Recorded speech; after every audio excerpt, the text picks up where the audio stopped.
இந்தியால அதிக வசூல் செஞ்ச ஒரு 10 ஹாலிவுட் படம் எதெல்லாம் தான் பார்க்க போறோம். இந்த வீடியோவ மறக்காம லைக் அண்ட் சப்ஸ்கிரைப் பண்ணிட்டு பாருங்க. 10வது இடத்துல முஃபாசா த லயன் கிங்.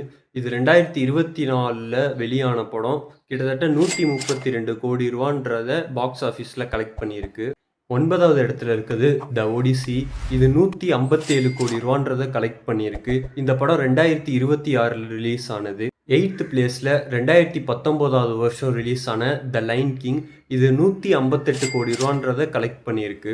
7th பிளேஸ்ல 2016வது வருஷம் ரிலீஸ் ஆன த ஜங்கிள் புக். இது 188 கோடி ரூபா கலெக்ட் பண்ணியிருக்கு. 6வது இடத்துல 2025ல ரிலீஸ் ஆன அவதார் அண்ட் ஆஷ் அப்படின்ற படம் இருக்கு. இது 206 கோடி ரூபான்றத பாக்ஸ் ஆஃபீஸ்ல கலெக்ட் பண்ணியிருக்கு. 5வது இடத்துல 2021ல ரிலீஸ் ஆன Spider Man No Way Home இருக்கு. இது 218 கோடி ரூபா கலெக்ட் பண்ணியிருக்கு. 4வது இடத்துல 2018ல ரிலீஸ் ஆன அவெஞ்சர்ஸ் இன்ஃபினிட்டி வார் தான் இருக்கு. இது 227 கோடி ரூபா கலெக்ட் பண்ணியிருக்கு. டாப் 3ல 2019வது வருஷம் ரிலீஸ் ஆன அவெஞ்சர்ஸ் எண்டு கேம் தான் இருக்கு. இது கிட்டத்தட்ட 373 கோடி ரூபா கலெக்ட் பண்ணியிருக்கு. டாப் 2ல இருக்குது spider man brand new day. இது ரிலீஸ் ஆகி இன்னும் 2 வாரம் கூட கம்ப்ளீட் ஆகல. அதுக்குள்ள 388 கோடி ரூபா கலெக்ட் பண்ணியிருக்கு.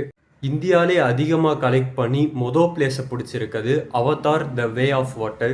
இது கிட்டத்தட்ட 487 கோடி ரூபா கலெக்ட் பண்ணியிருக்கு.